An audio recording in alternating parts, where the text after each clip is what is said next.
வரஹ்மத்துல்லாஹி வபரகாத்துஹு. அதிராம்பட்டினம் என்கின்ற ஒரு மிகப்பெரிய ஊரினுடைய ஒற்றுமையை இன்ஷா அல்லாஹ் 55 நிமிடங்களுக்குள் நிர்ணயிக்க வேண்டும் என்ற ஒரு கட்டாயமான சூழ்நிலையில் நாம் நின்று கொண்டிருக்கிறோம். சரியாக 5:59 வாங்க சொல்லிவிடுவார்கள். அதற்கு முன்பு விஷயங்கள் அத்தனையும் பேசி முடிக்க வேண்டும் என்ற சூழ்நிலை. இங்கே நாம் கூடியிருப்பதனுடைய நோக்கம் உங்களுக்கு தனித்தனியே உணர்த்தப்பட்டிருந்தாலும் கூட மொத்தமாக சில செய்திகளை சொல்லுவதற்கு நான் கடமைப்பட்டிருக்கிறேன். நம்முடைய அகதி வாழ் மக்கள், அதாவது துபையிலே வாழ்ந்து கொண்டிருக்கக்கூடிய இளைஞர்கள், குறிப்பாக சொல்ல போனால் 60 வயதுக்கு கீழ் உள்ள 50 வயதை எட்டி இருக்கக்கூடிய அதற்கும் கீழ் இருக்கக்கூடிய வயதுடைய இளைஞர்கள் எல்லாம் நமது ஊரினுடைய ஒற்றுமையை பற்றி கவலைப்பட்டார். அப்படி கவலைப்பட்டது 2-3 மாதங்களுக்கு முன்பதாக. இந்த கவலையுடைய வெளிப்பாடு துபையிலே நடைபெற்ற நோன்பு திருநாள் தொழுகையிலே வெளிப்பட்டது. அதற்கு பிறகு மற்ற ஊர்காரர்கள் எல்லாம் ஒன்றாக இருக்கிறார்களே, ஒரு மிகப்பெரிய முன்மாதிரியான ஊராகி அதிராம்பட்டினத்திலிருந்து துபைக்கு வந்திருக்கக்கூடிய நாம் எல்லோரும் ஒன்றுபட்டிருந்தால் எப்படி இருக்கும் என்கின்ற சிந்தனை நம்முடைய துபை வாழ் அதிராம்பட்டினத்து இளைஞர்களுடைய மனதிலே உதித்த போதுதான் இந்த மாதிரி அதிரை அனைத்து மஹல்லா கூட்டமைப்பு என்கிற ஒரு கூட்டமைப்பை ஏற்படுத்தலாம் என்ற சிந்தனை அவர்களுக்கு ஏற்பட்டது. அந்த சிந்தனையினுடைய வெளிப்பாட்டால் அதிராம்பட்டினத்தில் இருக்கக்கூடிய மஹல்லாக்கள் 7, ஷம்சுல் இஸ்லாம் சங்கம், தாஜுல் இஸ்லாம் சங்கம், கீழத்தரு மதரசத்துல் நூருல் முஹம்மதியா சங்கம், தரகர் ஜுமா பள்ளி கமிட்டி சங்கம், நெசவுதரு மஹாதிலுல் ஹசனத்துல் இஸ்லாமியா சங்கம், மிஸ்கின் பள்ளிவாசல் மஹல்லா சங்கம், கடற்கரை தெரு தீனுல் இஸ்லாம் சங்கம் ஆகிய 7 சங்கங்களுக்கு உட்பட்ட இளைஞர்கள் அங்கே எல்லோருமாக ஒன்று கூடினார்கள். அவ்வாறு ஒன்று கூடி அவர்களுக்குள் ஒவ்வொரு மஹல்லாவிலும் 3 பேர், தலைவர், செயலாளர், பொருளாளர் என்று 3 பேர்களாக 7×3 21 நபர்களை தேர்ந்தெடுத்தார். இந்த 21 நபர்களை தேர்ந்தெடுத்ததன் மூலமாக யுனைடெட் அரப் எமிரேட்ஸ் என்று சொல்லக்கூடிய ஐக்கிய அரபு எமிரேட் நாடு, அதாவது அபுதாபி, துபாய், ஷார்ஜா, ராசல் கைமா, உமல் கைன், இந்த மாதிரி இருக்கக்கூடிய 7 மாநிலங்கள் இருக்கக்கூடிய நம்முடைய அதிராம்பட்டினத்து இளைஞர்கள் எல்லாம் ஒரு நாளிலே ஒன்று கூடினார் என்ன என்று முடிவெடுத்து இந்த 21 நண்பர்கள் மூலமாக 1200க்கும் அதிகமான அதிராம்பட்டினத்து நண்பர்கள் தொடர்பு கொள்ளப்பட்டார்கள். அந்த தொடர்பு கொள்ளப்பட்டதன் அடிப்படையிலே சென்ற அக்டோபர் மாதம் 30ஆம் தேதி துபாயிலே கிறிஸ்டஸ் என்ற இடத்திலே கிறிஸ்டன்ட் மெட்ரிகுலேஷன் பள்ளியில் இருக்கக்கூடிய ஒரு மிகப்பெரிய ஆடிட்டோரியத்தில் நாம் எல்லோரும் ஒன்று கூட வேண்டும் என்று முடிவு செய்தார்கள். அதனுடைய அடிப்படையில் 150 கிலோமீட்டர்கள், துபையிலிருந்து 150 கிலோமீட்டர்களுக்கு அப்பால் உள்ள ஊர்களிலிருந்தெல்லாம் மொத்தமாக 1200 அதிராம்பட்டினத்து இளைஞர்கள். சாதாரணமாக நேற்று நடந்த பெருநாளிலே கூட பெரிய ஜும்மா பள்ளியிலே தொழுதால் அங்கு வரக்கூடியவர்களை மட்டும் சந்திக்கலாம், சிக்கடி பணிகளை தொழுதால் அங்கு வரக்கூடியவர்களை மட்டும் சந்திக்கலாம், கடற்கரை தெரு, தகவல் தெரு பணிகளிலே தொழுதால் அவர்களை மட்டும் சந்திக்கலாம். ஆனால் ஊர் மக்கள் அத்தனை பேரையும் ஒரே இடத்திலே சந்திக்கக்கூடிய ஒரு வாய்ப்பை அமைக்க வேண்டும் என்ற நோக்கத்திலே தான் அந்த கிறிஸ்டஸிலே கிறிஸ்டன்ட் மெட்ரிகுலேஷன் பள்ளியுடைய ஆடிட்டோரியத்தில் அப்படி 1100 பேர்கள் வந்து குழும வேண்டும் என்கின்ற அருமையான ஒரு சுற்றறிக்கை அனுப்பப்பட்டது. அங்கே வந்த கூட்டத்திற்கு என்னை யாருக்கும் தெரியாமல், 1000 சுற்ற பேருக்கு யாருக்குமே தெரியாது, நான் அங்கே தெரிவிக்கப்படுகிறேன் என்பதை ரகசியமாகவே வைத்திருந்து 2 நாட்களில் எனக்கு வேண்டிய விசாக்கள், டிக்கெட்டுகள் எல்லாம் ஏற்பாடு செய்து அங்கு வர வேண்டும் என்று தெரிவித்தார். நான் அங்கு பார்க்கிற பொழுது நான் உண்மையிலேயே பிரமித்து போனேன். இத்தனை இளைஞர்கள் எல்லோரும் உழைக்கக்கூடியவர்களாக, இடம் வயதுடையவர்களாக ஒரே இடத்திலே நம்மூர்காரர்களே 1200 பேரை சந்திக்க முடிகிறதே என்கின்ற ஒரு பெருமிதம் எனக்கு ஏற்பட்டது. அந்த இடத்திலே எனக்கு பேசுவதற்காக சொல்லப்பட்ட செய்தி, நாம் ஏன் ஒற்றுமையாக இருக்க வேண்டும், ஒற்றுமையாக இருந்தால் அதனால் என்ன பலாபலன்கள் இருக்கின்றன, நாம் எப்படிப்பட்ட செயல்பாடுகளை செய்ய வேண்டும் என்ற செய்திகளை பற்றி பேச வேண்டும் என்று படித்தார். அந்த முறையிலே நானும் பேசினேன். அதற்கு பிறகு நண்பர்கள் எல்லாம் தங்களுடைய கருத்துக்களை அருமையான முறையிலே எடுத்து வைத்து அந்த மஹல்லாவினுடைய அருமையான கூட்டத்தை நடத்தி முடித்தார். அங்கு வந்திருக்கின்ற இளைஞர்களை பார்த்தால் ஏதோ ஒரு முக்கியமான அழைப்பு இருக்கிறார், போகவில்லை என்றால் வருத்தப்பட்டுக் கொள்வார், போய்விட்டுத்தான் வரலாமே என்று சொல்லி வந்தவர்கள் அல்ல. அவரவர்கள் வீட்டு திருமண காரியத்தை நடத்த வந்தவர்கள் போல, அவரவர்கள் வீட்டு ஒரு பெரிய வரிமா விருந்தை நடத்த வந்தவர்களைப் போல, அவர்களுடைய சொந்த காரியம் போல் நினைத்து எல்லா இளைஞர்களும் ஃபேமிலியோடு இருக்கக்கூடியவர்கள் ஃபேமிலி மெம்பர்களாக எல்லோருமே அங்கு வந்து கலந்து கொண்டார். ஆனால் துரதிர்ஷ்டம் 900 இருக்கைகள் மட்டும்தான் அங்கே உள்ளப்பட முடியும். 200 பேர் இப்பொழுது நின்று கொண்டிருப்பவர்களைப் போல வெளியிலே நின்று கொண்டிருந்தார்கள். அத்தனை பேரும் ஒரு எந்தூசியாஸ்டிக் எதிரி என்று சொல்வார்களே, அந்த மாதிரி ஒரு உளப்பூர்வமான உணர்ச்சியோடு மிக அருமையாக அந்த கூட்டத்தை வந்து கலந்து கொண்டார்கள். வந்து கொண்டவர்களுடைய நோக்கம் எல்லாமே நாம் ஒற்றுமையாக இருக்க வேண்டும். நாம் ஒற்றுமையாக இருப்பதோடு மட்டுமல்ல, நம்ம ஊருக்கு நல்ல பல சேவைகளை செய்ய வேண்டும். படிக்க முடியாத இருக்கக்கூடிய ஏழைகளை படிக்க வைக்க வேண்டும். அதாவது திருமணம் செய்து கொடுக்க முடியாத குமர்களுக்கு நாம் உதவி செய்ய வேண்டும். வட்டி கடன்களிலே மூழ்கி போய்விட்டவர்களுடைய கடன்களை தீர்க்க வைக்க வேண்டும். நோய்வாய்ப்பட்டும் செலவு செய்வதற்கு வசதி இல்லாதவர்களுக்கு செலவு செய்ய வேண்டும். அப்படிப்பட்ட கொள்கைகளுக்காக நம்முடைய ஒற்றுமை பயன்பட வேண்டும். ஆனால் இந்த கூட்டத்திலே அரசியல் கலக்கவே கூடாது. எந்த அரசியல் கட்சியிலே யார் இருந்தாலும் அதை பற்றி நமக்கு நோக்கம் அல்ல. ஆனால் அவர்கள் உள்ளே வந்து அந்த அரசியலை பேசக்கூடாது என்ற விஷயங்களை உள்ளடக்கியதாக அருமையான கோட்பாடுகளோடு அந்த கூட்டத்தை மிக நன்றாக நடத்தி முடித்திருக்கிறார்கள். அடுத்தாற் போல அதனுடைய 2ஆம் கட்டமாக என்ன செய்ய வேண்டும் என்பதை கடந்த 5ஆம் தேதி அன்று துபாயிலே நடைபெற்ற ஹஜ் பெருநாளுடைய கொள்கையிலே அதே போன்று நம்முடைய இளைஞர்கள் இங்கே ஒரு 4 பேர் வந்து விட்டார்கள், மீதி எல்லாம் அங்கே இருக்கிறார்கள், வந்து விட்டாலும் கூட அதற்கு முந்தைய ஏற்பாடுகளை எல்லாம் அருமையாக செய்துவிட்டு வந்திருக்கிறார்கள். அது நடந்து முடிந்ததையும் என்னால் நெற்றி பார்க்க முடிந்தது. மிகச் சிறப்பாக செய்திருக்கிறார்கள். ஆனால் அவர்களுடைய எண்ணமெல்லாம் அங்கே துவக்கப்பட்டிருப்பது கிடைதான், அங்கே துவக்கப்பட்டிருப்பது கிடைதான். ஆனால் தாய் சங்கம் இங்கே சரியாக அமைய வேண்டும். அனைத்து மொஹல்லா கூட்டமைப்பு என்கிற அமைப்பினுடைய தாயகம் நம்முடைய அதிராம்பட்டினமாக இருக்க வேண்டும். அதனுடைய கிளைதான் துபாயிலே இருக்கக்கூடியது. இதற்கு அடுத்த முயற்சியாக துபாயிலே இப்பொழுது நாம் ஆரம்பித்திருந்தாலும் கூட ஒரு 15 ஆண்டுகளுக்கு மேலாக ஐடா என்ற அமைப்பிலே, அதாவது ஜித்தாவிலே இருந்து கொண்டு ஒரு மிகப்பெரிய சேவையை நம்முடைய இளைஞர்கள் செய்து கொண்டிருக்கிறார்கள். இப்படியாக ஒவ்வொரு நாட்டையும் முதலிலே துபாய், அடுத்தாற்போலே சவுதி, அடுத்தாற்போலே குவைத், அடுத்தாற்போலே அதாவது ஐரோப்பிய நாடுகளான பிரிட்டன், அமெரிக்கா, கனடா, இந்த மாதிரி இருக்கக்கூடிய ஊர்களில் இருக்கக்கூடிய இளைஞர்கள் எல்லாம் ஒரு குளோபல் ஆர்கனைசேஷன் செய்து எல்லோரும் அதனைவாசிகள். ஒரு கை தட்டினால் ஓசை வராது, இணைந்து தட்டினால் மிகப்பெரிய இடி ஓசையை நாம் எடுக்க முடியும் என்ற அளவிலே வெளியூரிலே ஹலாலான முறையிலே சம்பாதித்துக் கொண்டிருக்கக்கூடிய நம்முடைய செல்வத்திலே ஒரு சிறிய பகுதி நம்முடைய ஊர் மக்களுடைய நன்மைக்காக செலவிடப்பட வேண்டும் என்கின்ற உயர்வான எண்ணத்திலே இந்த சங்கம் அமைக்கப்பட்டிருக்கிறது. இந்த கூட்டமைப்பு ஏற்பாடு செய்யப்பட்டிருக்கிறது.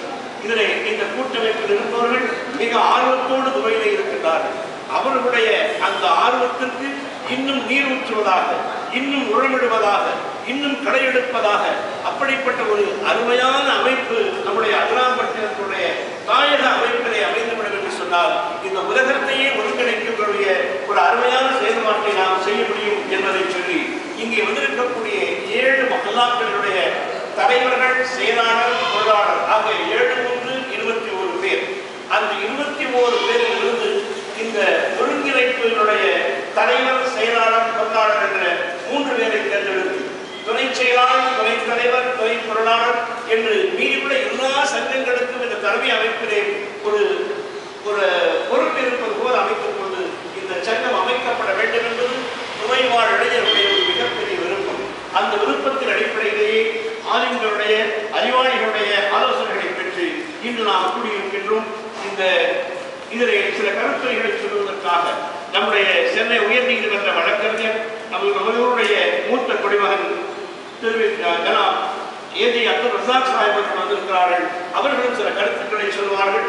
அதற்கு முன்பதாக அன்பு சகோதரர் ஜமாலுத்தீன் அவர்கள், அதாவது இந்த அனைத்து மஹல்லா கூட்டமைப்பினுடைய அமைப்புக்கு தூண்டுகோலாக இருந்து அதனுடைய ஆரம்பமாக இருந்து துபாயிலே உழைக்கக்கூடியவர்களில் ஒருவரான அன்பு சகோதரர் ஜமாலுத்தீன் அவர்கள் சில கருத்துக்களை சொல்வார்கள்.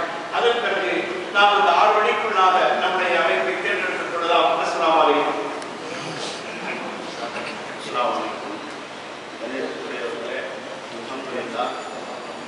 அல்ஹம்துலில்லாஹ்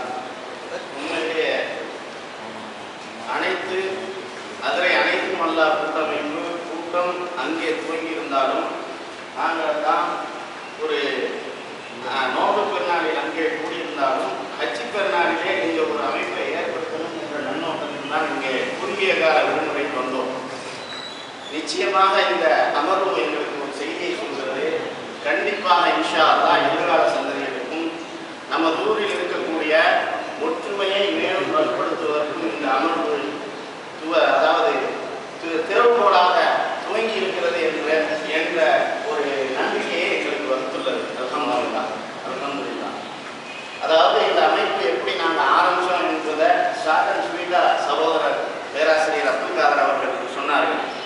இந்த அமைப்பு ஏற்படுத்துவதற்கு காரணம் என்னவென்றால், கடந்த காலங்களில் நமக்கிடையே இருக்கக்கூடிய ஒற்றுமைகள் பிளவுபட்டு போனதற்கான காரணம் ஏற்றத்தாழ்வுகள் கற்பிப்பதும் அரசியல் கட்சிகளுடைய குறுக்கீடுகளும், அது மட்டும் இல்லாமல் நம்முடைய உலமாக்கள் அவர்கள் செய்ய வேண்டிய பணிகளை நம் முன்னோர்களாக இருந்த உலமாக்கள் செய்த பணிகளை செய்ய தவறியதின் காரணமாகவும் தான் இந்த பிளவுகளும் சச்சரவுகளும் நம் சமூகத்தில் நிலவக்கூடிய ஆரோக்கியமற்ற அனாச்சாரங்களும் வருவதற்கு காரணமாக அமைந்தது என்று நாங்கள் சிந்தித்ததின் விளைவு இந்த அமைப்புக்கு இது கடந்த காலங்களில் ஏற்பட்ட அமைப்புகள் எல்லாம் எப்படி இருந்தது என்றால், வருவார்கள், ஒரு குழுவாக செயல்படுவார்கள், சென்று விடுவார்கள், ஏதாவது ஒரு காரணத்தை வைத்து கூடுவார்கள். இப்போதைக்கு எந்த காரணமும் நாங்கள் உங்கள் முன்னாடி வைக்கவில்லை.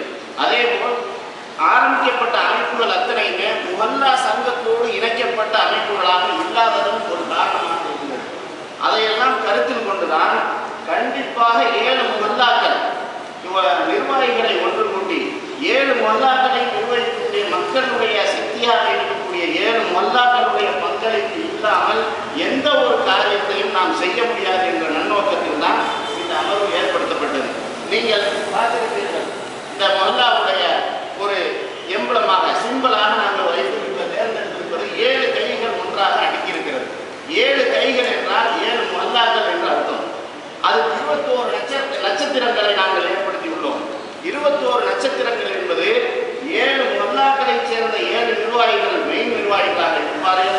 2 சகோதரர்கள் 14 பேர், மொத்தம் 7 + 14 21 பேர். அதில் அவர்கள் நிர்வாக குழு செயற்குழு உறுப்பினர்களாக இருப்பார்கள். அது மட்டும் இல்லாமல் 21 வார்டுகளையும் குறிக்கக்கூடிய வகையிலே தான் நாங்கள் எந்த வகையிலும் எந்த ஒரு சூழ்நிலையிலும் பிளவு என்ற ஒரு கருத்து நமக்குள் ஏற்படக்கூடாது வரக்கூடிய காலங்களில் என்ற நன்னோக்கத்தில் தான் நாங்கள் இதை ஏற்படுத்தியிருக்கிறோம்.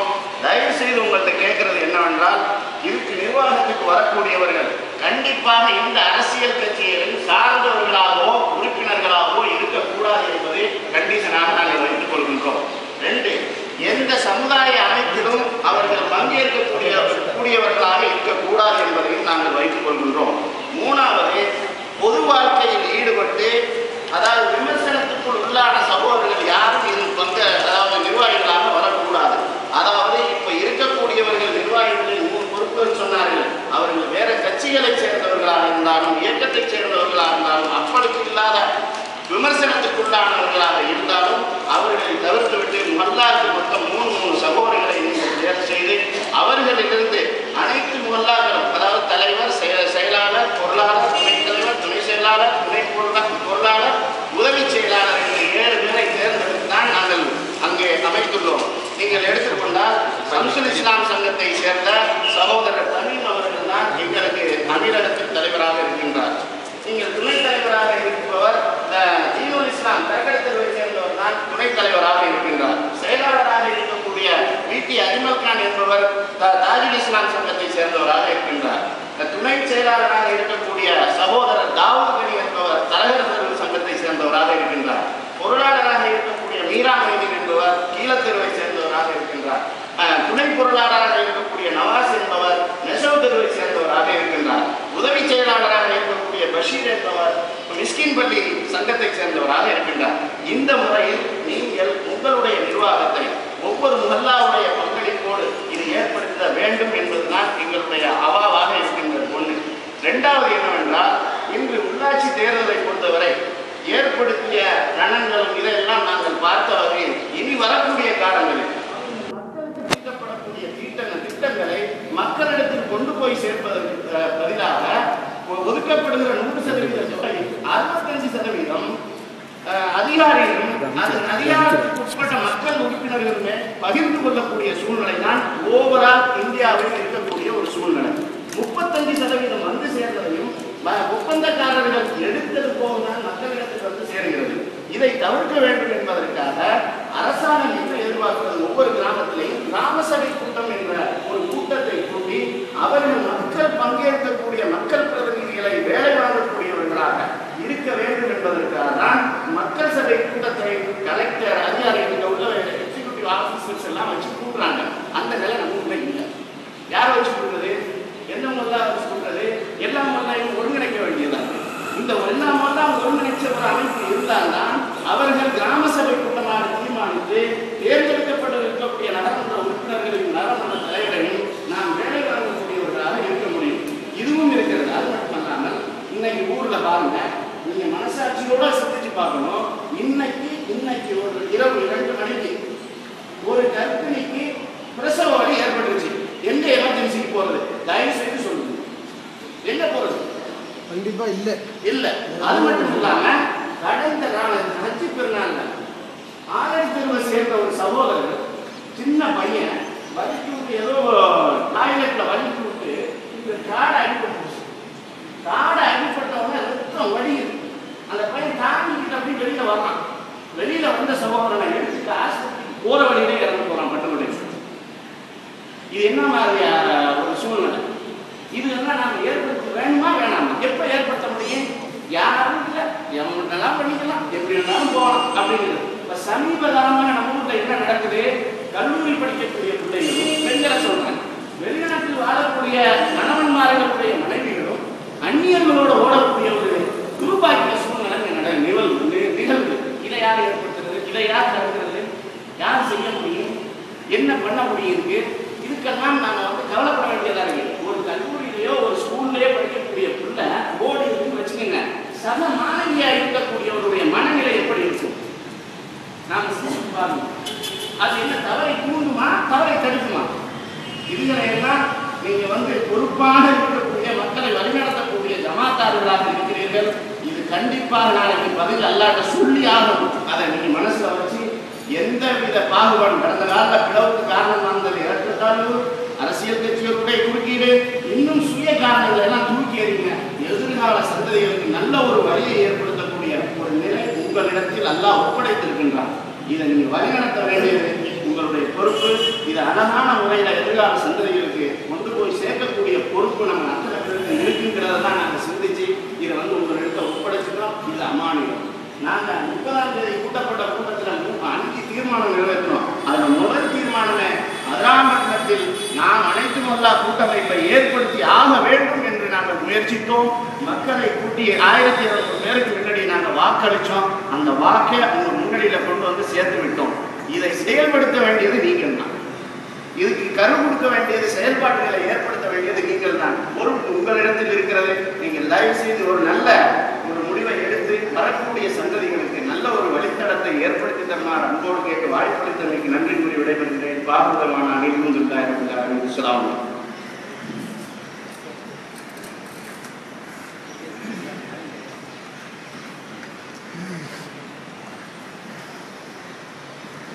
அடுத்தது பல்வகை அலுவலர் சாஹிப் அவர்கள்.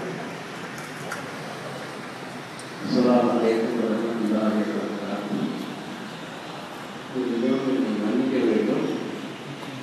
எனக்கு உடல்நிலை சரியில்லாதால் என்னால் நின்று பேச முடியவில்லை. என்னை தலைமை தாக்கும்படி இந்த கூட்டத்திற்கு என்று கேட்டார்கள். நான் அதற்கு பொருத்தமான ஆளும் அல்ல. நம்ம ஊரில் இங்கே அநேகமாக வந்திருப்பவர்கள் எல்லாம் இளைஞர்கள். அவர்கள் எல்லாம் ஒரு அமைப்பு வேண்டும், நமக்கெல்லாம் சேர்ந்து ஒரு அமைப்பு வேண்டும் என்று ஒரு நல்ல எண்ணத்துடன் இந்த கூட்டத்தை கூட்டியிருக்கிறார்கள். இந்த கூட்டம் கூட்டப்படுவதற்கு காரணம் நம் வெளிநாட்டில் இருக்கிற சகோதரர்கள். அவர்களுக்கு நம்மை விட அவர்களுக்குத்தான் நம் ஊரை பற்றி கவலை இருக்கிறது. நம்ம ஊரில் என்ன நடக்கிறது என்பதை கவனமாக பார்த்து கொண்டிருக்கிறார்கள். நம்ம ஊரில் நடக்கிற ஒவ்வொரு சம்பவமும் அவருக்கு தெரிய வருகிறது. அதனால் நம்ம எல்லாரும் ஒற்றுமையாக வாழ வேண்டும் என்ற ஒரே கருத்து தான் இந்த கூட்டம் கூட்டியிருக்கிறார். யூனியன் இஸ் ஸ்ட்ரென்த் என்று சொல்லுவாங்க. ஒற்றுமையே பலம்.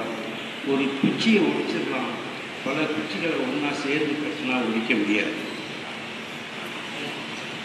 நான் சமீபத்தில் தஞ்சாவூருக்கு பக்கத்தில் உள்ள ஒரு ஊருக்கு சென்றிருந்தேன். அம்மாப்பேட்டை என்ற ஊருக்கு போயிருந்தேன். அங்கு ஒரே ஜமாத்தில் எல்லாருமே கட்டுப்பட்டு வாழ்கிறார்கள்.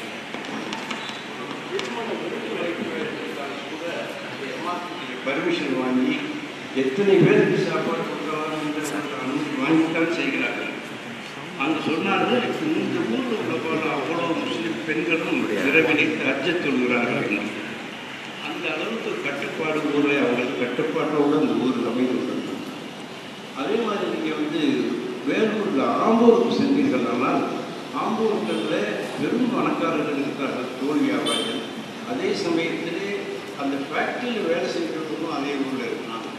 அப்படி இருந்தாலும் கூட அவங்க ஒரு திருமணத்தில் என்ன பண்ணாங்கன்னா, திருமணத்தில் ஒரு சரியான முறையை கையாளுறாங்க. பள்ளிவாசலில் தான் திருமணம் நடக்குது, அதுவும் ஞாயிற்றுக்கிழமை மட்டும்தான். ஏற்கனவே 10 தலைவாடி போட்டிருப்பாங்க. யார் கல்யாண திருமணத்துக்கு அந்த மாப்பிள்ளை இருப்பார், யார் வீட்டு திருமணம் என்னங்கிறது தெரியாது. அந்த கரெக்டாக 11 மணி அடித்த உடனே விசாரிச்சு சொல்ல ஆரம்பிச்சிடலாம், ஓத ஆரம்பிச்சிடலாம். யார் அந்த தேதிக்கு வரவில்லைன்னா அடுத்த வாரம் தான் அவங்களுக்கு அந்த கல்யாணத்துக்கு வரணும். அந்த கல்யாணம் நடந்த பிறகு விருந்து மாத்திரம் வெளியூர்லேருந்து வர்றவங்களுக்கு மட்டும்தான் விருந்து கொடுக்குறாங்க. உள்ளூரில் உள்ளவங்களுக்கு விருந்து கிடையாது. அது தனியாகவே அவங்களுக்கு அதுலேயும் ஒரு லிமிட் வச்சுருக்காங்க. பெரும்பண வசதி உள்ளவர்கள் பெருசாக விருதுகள் கொடுத்தாங்க. கீழ் வசதி உள்ளவர்கள் ஒரு பொறாம உணர்ச்சி ஏற்படும், ஒரு தாழ்வு மனப்பான்மை ஏற்படும். அது மாதிரி வரக்கூடாது என்பதற்காக ஒரே சீராகவே குறைந்த ஒரு லிமிட் வச்சு தான் செய்யலாம். இந்த மாதிரி நம்ம ஊரில் சில கட்டுப்பாடுகள் சொல்வதற்கு இந்த மாதிரி ஒரு குழு அவசியம். நம்ம ஊரில் அதிகமாக கல்யாண திருமணங்களிலே வீண் விளையாடுகள் நிறைய பெரிய பெரிய விருதுகள், சக்திக்கு மீறின விருதுகள் எல்லாம் வைக்கிறார்கள். செய்ய வசதி உள்ளவர்கள் செய்து விடுகிறார்கள், வசதி இல்லாதவர்கள் அதே மாதிரி நாமும் ஏன் செய்யக்கூடாது என்று முயற்சி செய்கிறார்கள். அதனால் அந்த ஆடம்பரமான திருமணங்களை எல்லாம் நாம் தடுக்க வேண்டும். சிம்பிளிசிட்டி இந்த மதர் ஆஃப் பியூட்டின்னு சொல்லுவாங்க. எதுலேயுமே சிம்பிளாக இருக்கிறது தான் நல்லது. ரெண்டாவது, நம்ம இதில் நம்ம ஊரில் அதிகமான முறையில் விவாகரத்துகள் நடந்து கொண்டிருக்கு. ரொம்ப சீக்கிரம் கல்யாணம் ஆகுது, 1 வருஷத்துக்குள்ள விவாகரத்து ஆகிடும். அந்த விவாகரத்தான பெண்ணுக்கு மறு மாப்பிள்ளை கிடைக்கிறதுக்கு படாத பாடுபடுறாங்க. விவாகரத்து என்பது இறைவனுடைய அரசு ஆட்சி அமைக்கிறார்கள் உள்ளது கலாச்சாரம். அதை நம்ம லேசாகவே மதிக்க விட்டோம். நம்ம சட்டத்தில் மற்ற சட்டங்கள் எல்லாம் திருமணத்தை பிரேக் பண்ணுறாங்க, ரிசால்வ் பண்ணுறாங்க, கோர்ட்டில் போய் அலையணும், பல வருடங்கள் அலையணும், அவங்களுடைய எளிமையே போயிடுச்சு. ஆனால் நம்ம மார்க்கெட்டில் என்னென்னாக்கா ரொம்ப ஈஸியாக ஆக்கி வச்சுருக்காங்க. கலாக்கு ஈஸியாக இருக்கிறதுனால அதை மிக ஈஸியாக, அந்த காலத்துலலாம் யாருமே செய்யவே மாட்டார்கள். இப்போ மாடர்ன் டேஸில் நிறைய பண்ணுறாங்க. கலாக்குன்னு சொல்லி போடுறாங்க. பொருளாதார வசதி உள்ளவர்கள் வேறொரு பெண்ணை பார்க்குறாங்க. இதெல்லாம் இதெல்லாம் நம்ம மாற்றி அமைக்க வேண்டும். இதுக்கெல்லாம் நம்ம எந்த விதத்திலையும் இங்கே இடம் கொடுக்கக்கூடாது.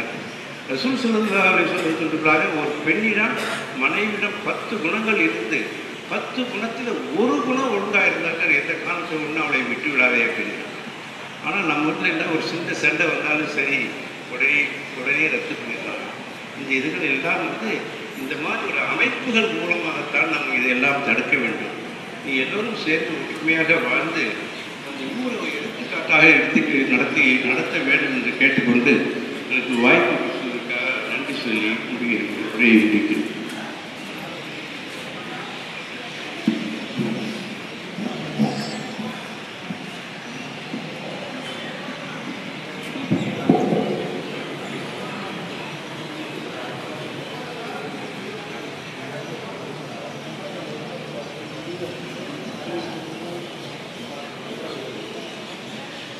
ஏழு மஹல்லாவை சார்ந்த நண்பர்களிடம் வந்திருக்கின்றீர்கள். நேரம் மிகச் சுருக்கமாக இருக்கிறது. இப்பொழுது ஒரு அமைப்பினை ஏற்படுத்தியிருப்பது போன்ற உணர்வு 7 மஹல்லாக்களும் தங்களுக்குள்ளாக கூடி பேசி அந்த மஹல்லாவில் இதில் இடம்பெற வேண்டிய தலைவர் யார், செயலாளர் யார், பொருளாளர் யார் என்பதை நீங்கள் முடிவு செய்து சொல்ல வேண்டும். இதெல்லாம் முடிவு செய்த பிறகு ஒரு தேதியை குறிப்பிட்டு இதேபோல் ஒரு இடத்தில் ஒரு வாரத்திற்குள்ளாக இங்கேயே கூடி அதை பற்றி நாம் முடிவெடுக்கலாம். இருக்கின்ற ஒரு 5-6 நிமிடங்களுக்குள்ளாக யாரேனும் கருத்து சொல்ல வேண்டியிருந்தால் இங்கே வந்து சொல்லலாம்.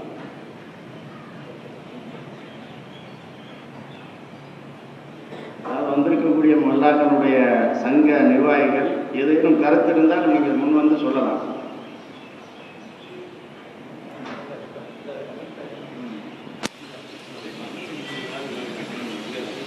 அதாவது இப்படி ஒரு அமைப்பு வேண்டும் என்பதை அனைவரும் அங்கீகரிக்கிறீர்களா?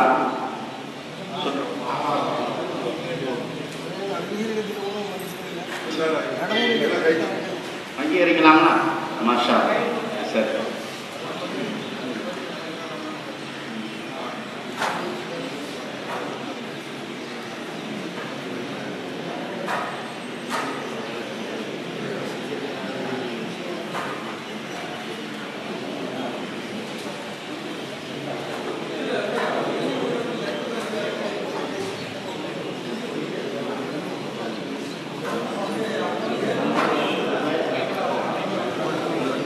அதாவது இப்போ வந்து ஃபஸ்ட்டு துவக்கமாக இருப்பதுனால எலெக்ஷனு அது இதுன்னா ஒரு ரப்சர் வரக்கூடிய வாய்ப்பு இருக்குது. நாங்கள் துபாய்க்கு என்ன பண்ணோம்னா இப்படி 23 பேரை கூப்பிட்டு வச்சு நாங்கள் தான் முன்மொழிஞ்சோம். எப்படி முன்மொழிஞ்சுன்னா தலைவரை ஒரு தமிழ் வைக்கலாம்னு எல்லோரும் ஏற்றுக்கிட்டாங்க. இப்போ நியமனம் தான் இது சாத்தியக்கூடு. நம்ம ஒரு மனதாக எந்த ஒரு காரணமாக இருந்தாலும் சரி துவக்கமாக இருக்கிறதுனால நல்ல துவக்கிறதுக்கு நான் வந்து எந்த ஒரு செயலையும் நன்மையை கொண்டு நாங்கள் துவங்கணும்னா இன்ஷால்லா அதில் ஒரு டைட் இருக்குங்கிற ஒரு நோக்கத்தில் நாங்கள் துபாய்க்கு வந்துடுவோம். நாங்கள் வந்து உங்களுக்கு முன்மொழியோம். அந்த 7 நிர்வாகிகளை வந்து நாங்கள் முன்மொழியோம். நீங்கள் ஒரு மனதாக தேர்ந்தெடுத்தீங்கன்னா இன்ஷால்லா அடுத்த ஒரு கூட்டத்தை நீங்களே முடிவு பண்ணி மசூரா வச்சு அடுத்த தலைவர் செயலாளர் பொருளாளர் இருக்காங்கல்ல அவங்க 3 பேர் 21 பேர் கூட்டி நீங்கள் ஒரு நல்ல செய்தியை எங்களுக்கு தந்தீங்கன்னா ரொம்ப சந்தோஷமாக இருக்கும். ஆனால் இதில் 7 நிர்வாகிகளும் 7 மல்லாவிலிருந்து நாம் தேர்ந்தெடுக்கலாம் அப்படிங்கிற ரீதியில் இருக்கின்றோம். அந்த வகையில் இப்போ வந்து இளஞ்செட்டாகவும் இருந்தால் ஓடி ஆண்டுகளாக வேலை செய்வதற்கும் அது உகந்ததாக இருக்கும். அந்த வகையில் இப்போ நாங்கள் முன்மொழிவோம் இன்ஷால்லா. அங்கே வந்து சம்சுல் இஸ்லாம் சங்க தலைவர் ஜமாத்தை சேர்ந்த சகோதரர்கள் தலைவராக இருக்கிறதுனால இங்கே வந்து நாம் என்ன பண்ணுவோம்னா இன்ஷால்லா நெசவுத்தொழில் சங்கத்தை சேர்ந்தவர்களுக்கு ஒரு தலைவராக இருந்ததை லீட் பண்ணுறதுக்கு நாம் ஒப்புக்கொள்வோமா? ஒப்புக்கொள்ளலாமா? சொல்லுங்க.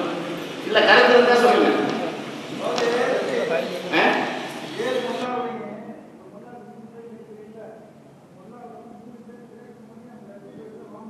சரி 14 சேர்த்து உறுப்பினர்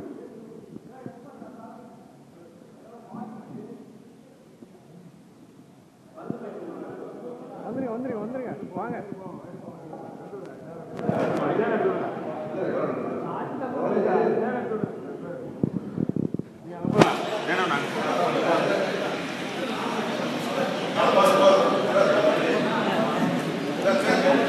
ஒரு மல்லாக்கு வந்து 3 பேர் கேட்குறீங்க. 7 மல்லாக்கு வந்து 21 பேர்.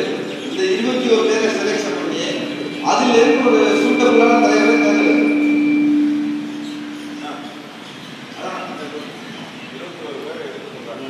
அது வந்து அவகாசம் வேணும். அந்த சங்கத்துடைய கட்டுப்பாட்டில் அந்த 3 பேரை அந்த ஜமாத்தை எழுதிக்கணும் சங்கம். அப்போ நம்ம என்ன பண்ணுவோம்னா இப்போ மதுரைக்கு டைம் ஃப்ரீ. அதனால ஒவ்வொரு மல்லாவும் இந்த தொழுவை முடிஞ்சு போகிறதுக்குள்ள ஒரு 3 பேரை தாங்க அவங்களோட ஒருங்கிணைப்பும் அவங்களே தேர்ந்தெடுக்கணும். அப்படி செஞ்சுக்கணுமா? ஒவ்வொரு மல்லாவில் இருந்து நீங்கள் 300 சகோதரிகளை தாங்க. அது அவங்க ஒரு நாங்கள்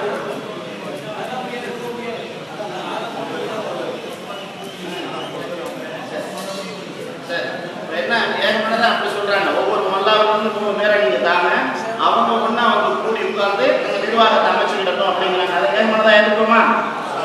ஏற்றுக்கலாமா? 3 பேரை நீங்க இப்ப எழுதி தந்துருக்கோம்.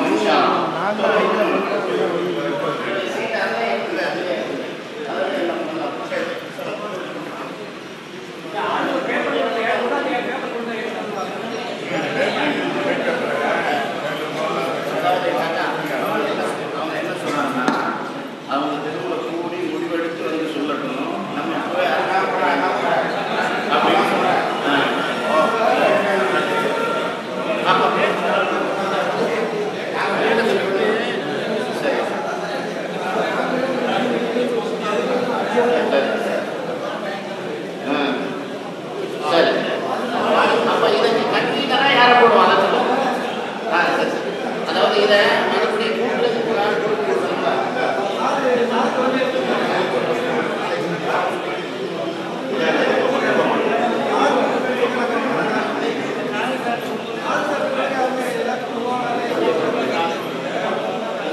சரி, இப்போ நாங்கள் வந்து நீங்கள் எந்த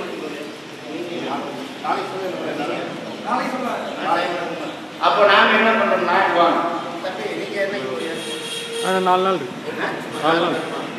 அப்போ எங்கள் சகோதரர்கள் இருக்கிறாங்க, துபாயில் உள்ள நிர்வாகிகள் எல்லாம் மல்லாவிலேருந்து இருக்கிறாங்க.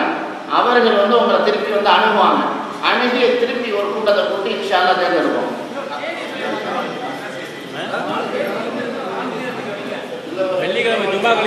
வரக்கூடிய வெள்ளிக்கிழமை வம்பமா இன்ஷா அல்லாஹ்.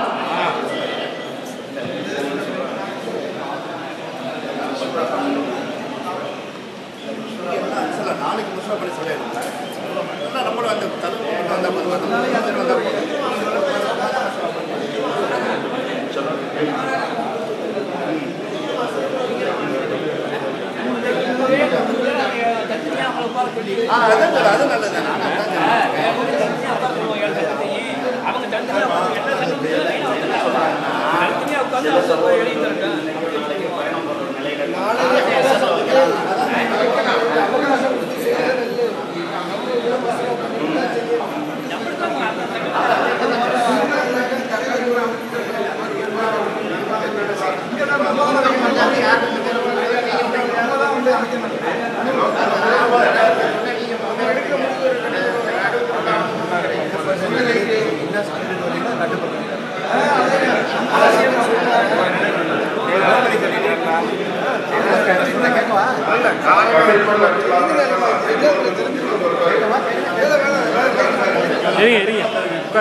வெள்ளிக்கிழமை அசருக்கு பிறகு 21 பேர் நீங்கள் அதுக்குள்ள 2 நாள் நாளைக்கு உட்காந்து மீட்டிங் போட்டு நாளைக்கு காலையில் சாயங்காலமா மீட்டிங் போட்டு எல்லா சமயங்களும் 26 வெள்ளிக்கிழமை அசருக்கு இங்கே வந்துடணும்.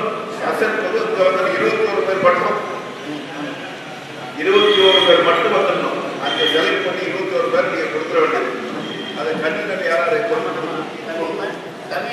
நம்ம ஏஎம் அப்படியே தலைவர் நம்ம இஸ்மாயில் தாத்தா துணை தலைவர் இஸ்மாயில் பொருளாதார சகோதரர் எங்க மீராம் பொருளாதார சகோதரர் நவாஸ் பின்னாடி நவாஸ்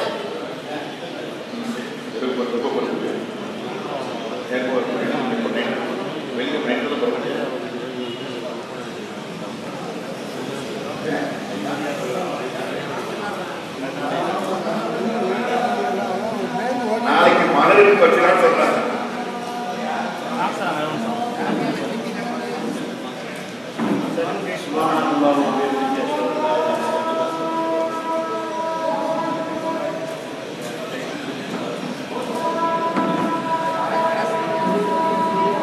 ஒரு 5 நிமிஷம்